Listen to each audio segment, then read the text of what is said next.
Alright guys, welcome back to another video by HowToLucid. In this video we're going to be talking about the top 5 lucid dreaming techniques and methods. This is going to basically cover how they work, roughly how you do them, and basically which ones are going to be more effective and which ones you should probably stay away from until you're at that more advanced level where you can reliably have lucid dreams anyway. So the first one is the WILD. Now the WILD stands for the Wake-Induced Lucid Dream. This is basically a technique for beginners and advanced lucid dreamers. However, it does require a bit of focus. You're going to need to be able to learn how to meditate. So the way it works, the WILD technique, what you do is and you can do this when you first go to sleep, or you can do this in the early hours of the morning. So what you do is you lay there, you don't move any muscles, okay, you close your eyes, and what you're going to do is to try and keep your mind awake while your body falls asleep. So this happens to us, our bodies fall asleep obviously every night, and what happens usually is our bodies enter what's known as sleep paralysis, where it basically paralyzes your muscles and makes sure that they can't move. This is to stop you like acting out your dreams and sort of kicking your spouse, or kicking the covers off the bed or whatever. And it's a very useful, safe thing that your body does to stop you acting out your dreams. However, in the WILD technique, you're going to basically try and keep your mind awake during that process. So if you do wake up during the process, it can be a bit scary. You're going to experience sleep paralysis, it's going to be a bit unusual or uncomfortable even. But if you push through that and just enter the lucid dream in that way, you're going to have a very stable lucid dream, and it's going to be very hard to shake you out of that. So the WILD is an interesting technique for beginners. However, I would advise looking at some of the other techniques, especially if you've not been meditating, and especially if you're completely new to this and you've never lucid dreamed before in your life. The second one is probably one of the most commonly known techniques, and that is the wake back to bed technique. This involves, as the name suggests, setting your alarm for the early hours of the morning. We experience the longest period of REM sleep, which is rapid eye movement sleep, in the early hours of the morning in our last sleep cycle.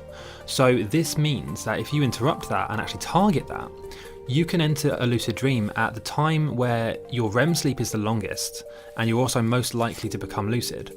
So the way you do this is very simple. You set your alarm to go off at about 4 to 5 a.m. in the morning. The alarm goes off, you wake up, hopefully you're not too tired, and you basically go back to sleep. You close your eyes again and go back to sleep with the intention of lucid dreaming.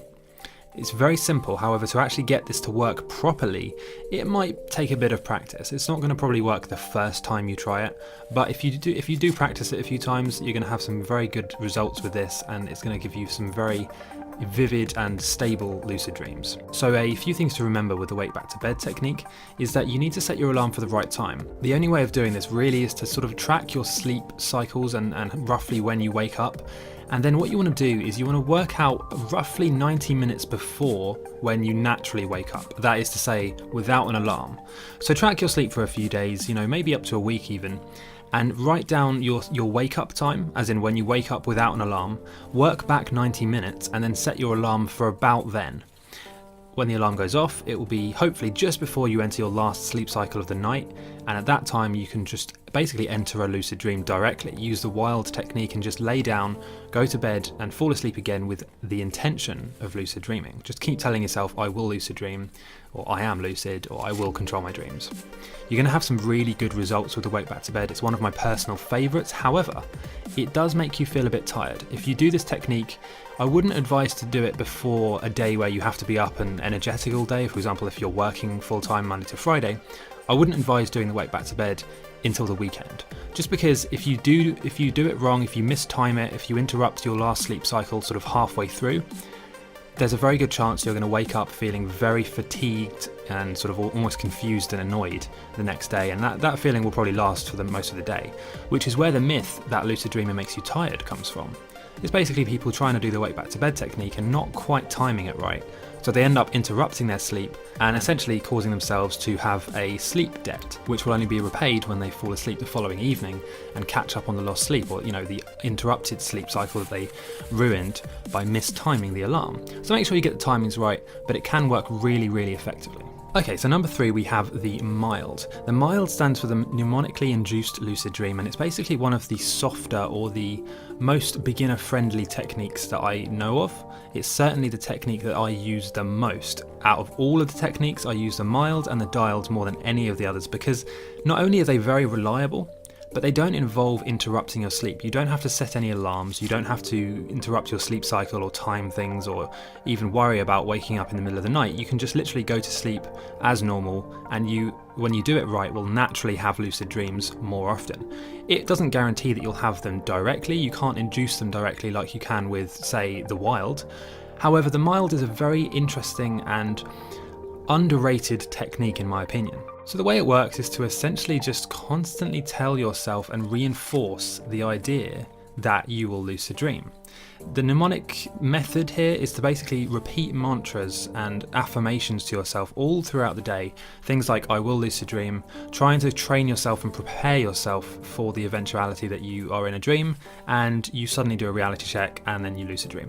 It goes without saying, by the way, that all of these techniques in this video require you to do the basics, which are writing your dreams down in the morning, meditating for about 10 minutes in the morning as well, and doing reality checks throughout the day. I do have other videos explaining these things. Just check the description or just go on my channel and have a look on there as well. So number 4 is the SSILD. I don't know quite how to pronounce that because there are 2 S's. It stands for the Senses Induced Lucid Dream. And it's a very interesting and fairly new technique actually. So the way it works is it's an elaboration of the wake back to bed technique. You're going to set your alarm as you would with the wake back to bed, and you're going to wake up and then go back to sleep with the intention of lucid dreaming. However, when you go back to sleep with the intention of lucid dreaming, you're going to basically focus on all of your senses one by one. So you're going to go through and basically as you're falling asleep, you're going to first focus on what you can hear. Really intently listen to all of the sounds around you, the sounds outside, the sound of your breathing, even the sound of the clock ticking in the background. And then once you've done that for a few minutes, roughly 5 minutes or so, then you move on to the next sense. What can you smell? And then what can you feel? And then lastly, what can you see? Which at this point you should start seeing some hypnagogic imagery and some patterns and colours and lights and things flashing on your eyelids. And then before you know it, you will enter a lucid dream very, very quickly. It might even happen before you've even gone through all of the 5 senses. If it doesn't, what you should do is focus on going in cycles. So go through all of your senses, focus on each one independently, one by one, and then just go back to the start again and do it all again. Keep doing that until you fall asleep, and trust me, it will happen very quickly. You will very quickly fall asleep and enter what should be a lucid dream. And lastly, number 5, this is actually what I call the all-rounder. It doesn't really have a name, but it's a technique that I've developed which I would love to share more about. I'm going to make a new video explaining this technique in detail. It basically will combine all of the techniques that I've learned and experienced in a way that makes it very, very foolproof, especially for beginners, but also for anyone who wants to just basically lucid dream as reliably as possible. But also it's for people who don't want to interrupt their sleep and have that tired, fatigued feeling that you get after ruining a wake back to bed or after using supplements or all of these things which have these side effects. It's designed, and it will be designed to be the most effective and hopefully the most reliable lucid dreaming technique. I'm going to be doing some studies on it. It's a very exciting thing that I've been working on. If you do want to see that, please go and make sure that you're subscribed to this channel, leave a comment, turn on the notifications. I know lots of YouTubers say, turn on notifications and subscribe. It really does help us out, and it also helps you out, because if you don't do that, you just won't see the future videos. YouTube's algorithm is very strange and strict these days, and so unless you actually interact with the video by leaving a comment or leaving a like, I'm sure you've heard this before, you won't see any more of those videos, or at least, it'll be a lot harder for you to see those videos. So if you did enjoy this video, it will be a huge benefit for you to subscribe, leave a comment, and just let me know what you think of this video and what techniques you think I should cover in the future. Also, if you do want to learn more about those techniques, I do have videos explaining exactly how to do all of those techniques. Just click on the links in the description, or if you wait till the end of this video, there should be some pop-ups with related videos or suggested videos that I have also made as well.